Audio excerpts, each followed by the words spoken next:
Charles Lindbergh, Triumph and Tragedy.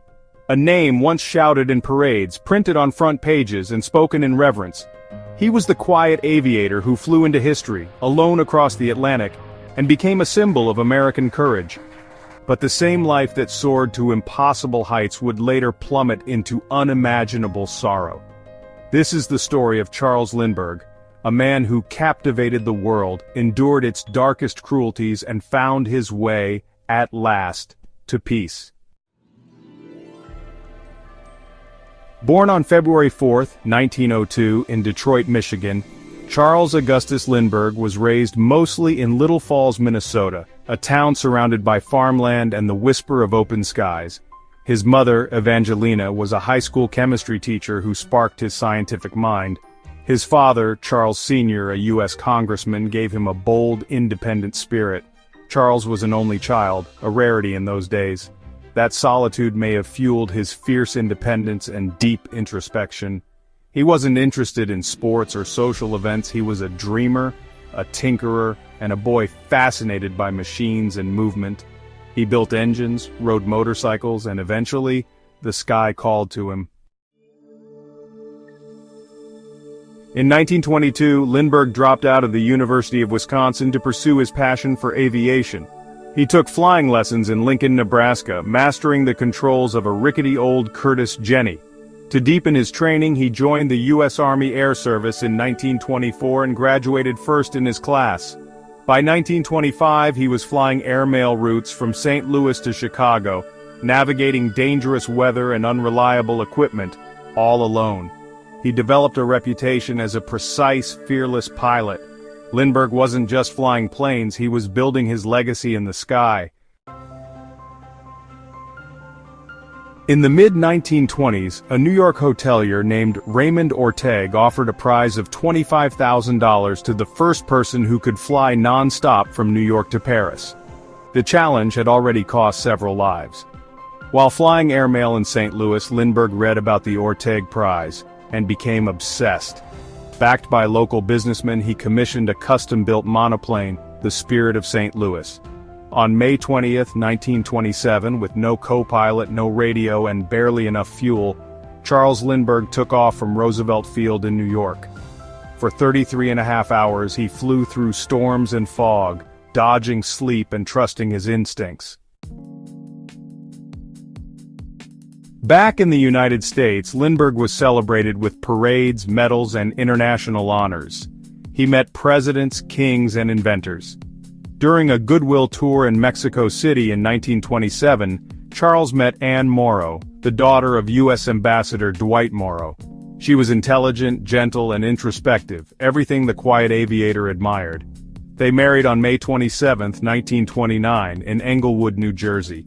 Anne became his co-pilot in every sense, learning to fly and helping chart air routes around the world. They had 6 children and traveled the globe, advancing aviation and promoting peace and progress. Life seemed filled with promise. On the night of March 1, 1932, tragedy struck. Their son, Charles Lindbergh Jr., just 20 months old, was kidnapped from his nursery in their New Jersey home. A crude ladder was found beneath the window, and a ransom note demanded $50,000. Despite paying the ransom, the child's body was discovered 10 weeks later, not far from the Lindbergh estate. He had died from a blow to the head. The nation mourned. The crime of the century had shattered America's golden family. The emotional toll was devastating. Charles grew cold and withdrawn. Anne was crushed by grief. They left the country in 1935, seeking peace and privacy in Europe. In 1934, police arrested Bruno Richard Hauptmann, a German immigrant, after tracing marked ransom bills. Evidence found in his home, including parts of the ladder, led to his conviction. He was found guilty and executed in 1936. But for the Lindberghs, the loss was irreparable. While in Europe, Lindbergh visited Germany and admired their advanced aircraft, though he was criticized for not condemning the Nazi regime. In the United States, he became a vocal figure in the America First Committee, urging America to stay out of World War II. After Pearl Harbor, Lindbergh tried to rejoin the military. Though President Roosevelt refused, he served as a civilian consultant, and in 1944, he flew 50 combat missions in the Pacific.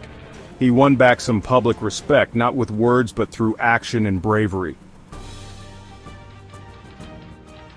In later years, Charles Lindbergh shifted his focus to writing, science, and conservation. His memoir, The Spirit of St. Louis, earned him the Pulitzer Prize in 1954. He advocated for wildlife protection and the preservation of indigenous cultures. He warned about the dangers of technological excess and fought for balance between innovation and nature. And also became a best-selling author, known for works like Gift from the Sea, which captured the emotional complexity of motherhood and solitude. In the late 1960s, Charles and Anne discovered the island of Maui, Hawaii, a place of peace far from the public eye. They made it their home, surrounded by ocean, mountains, and quiet reflection. Charles Lindbergh died there on August 26, 1974, of lymphoma, at the age of 72. He was buried under a simple stone in Kipahulu, facing the sea. Anne remained in Maui for much of her final years, continuing to write and reflect. She passed away on February 7, 2001 at the age of 94 and was laid to rest beside Charles. Charles and Anne Lindbergh shared a bond that endured across continents and decades. Despite loss, public scrutiny, and personal challenges, they remained deeply devoted to each other throughout their 45-year marriage. Charles Lindbergh was not just a man who conquered the skies. He was a man who endured profound heartbreak and sought purpose in a world he once flew above.